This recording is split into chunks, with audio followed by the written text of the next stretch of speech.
The biggest solve for us at Infinity Ward is really trying to make things look authentic and believable, real. And if you get those things right in the real world, you can bring it into the game itself.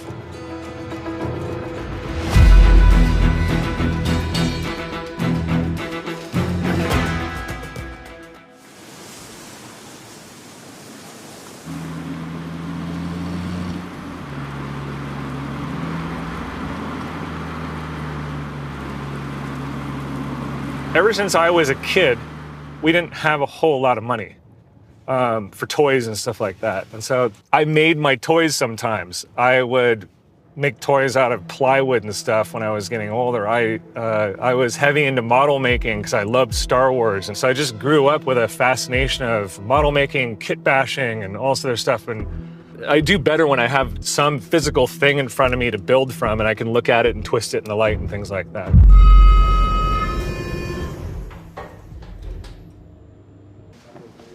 Hey now. Hey.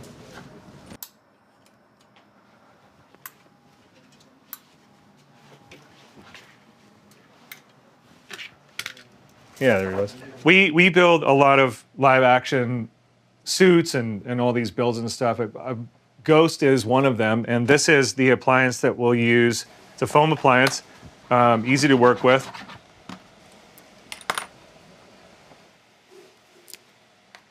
So I'm just gonna cut this mask down a little bit. Maybe my designer's philosophy is responding to things that happen along the way and then trying to figure out what tools do I have to solve those problems.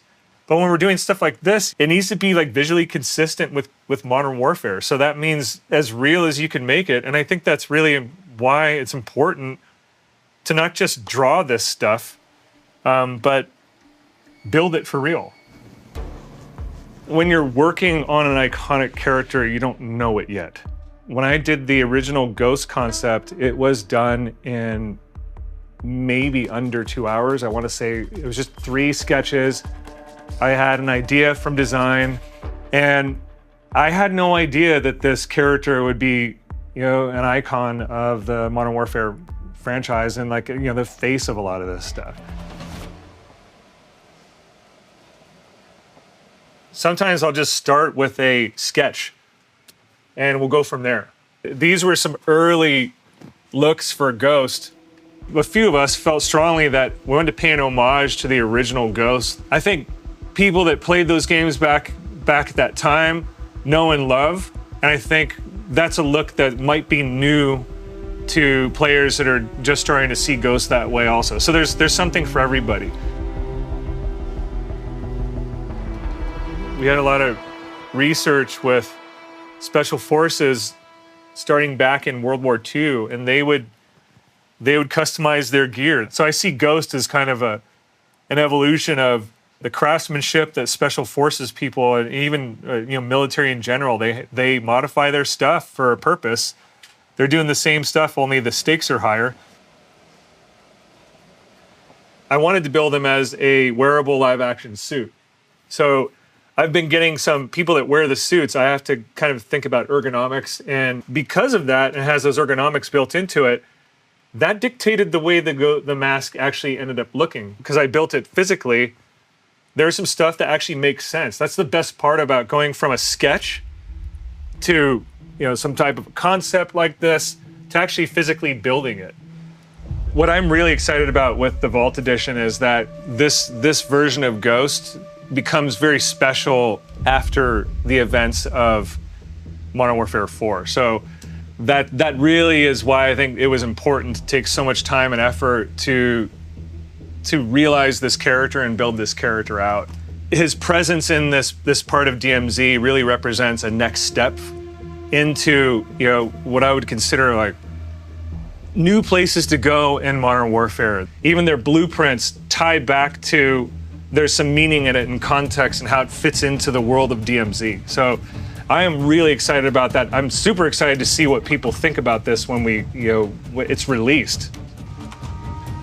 This is Ghost's AK. It has an Apex attachment, and it has like a drone killing attachment, which I think is pretty dope There's all these little cool Easter eggs in those blueprints that kind of inform, they connect to the character or they connect to the region that they're going into with it. You know, a couple of those weapons are actually manufactured and come out of a really cool new place in DMZ that players will discover.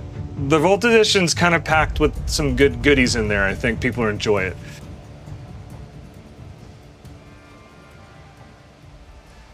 I don't like when things look perfect.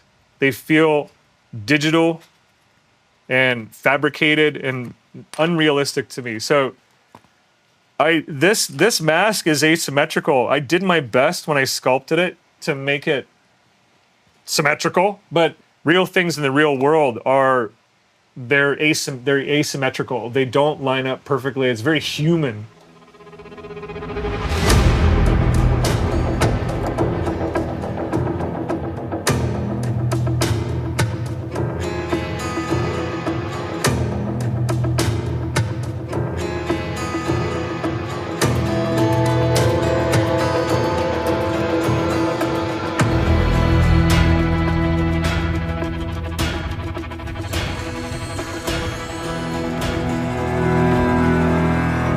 This is Tom Sacklesay. He's an extraordinary character artist, concept artist.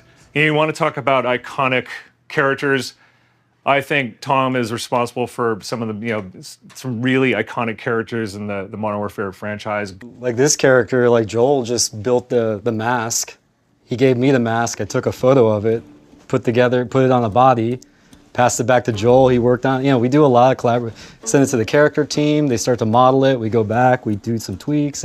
So there's a lot of back and forth collaboration that happens. But yeah, sometimes it just starts with something that Joel just puts together, and then we'll make it into a full character. This process to me it's an old technique, and we're probably one of the only studios that does this. It's the DNA of how we develop here, and you can see it's taken off. We've kind of grown. The process has grown with the times and the technology, and it's incredible. The fans and the community of Call of Duty decide what's iconic, and we just do our best to put together really interesting artwork that is inspiring. Yeah. And he's got a couple on this project already. I've got the feeling they might be, like the community might see it the same way, but I feel they're iconic already. They're really badass.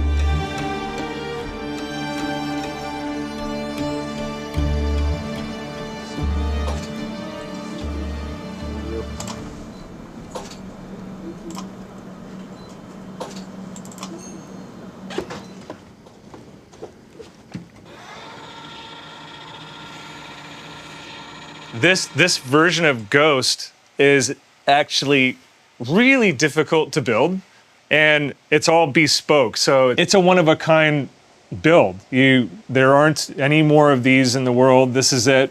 And down to all the scuffs and everything, they're all unique to this mask. So this is it. This is the source of this character right here. This is the Vault Edition Ghost mask.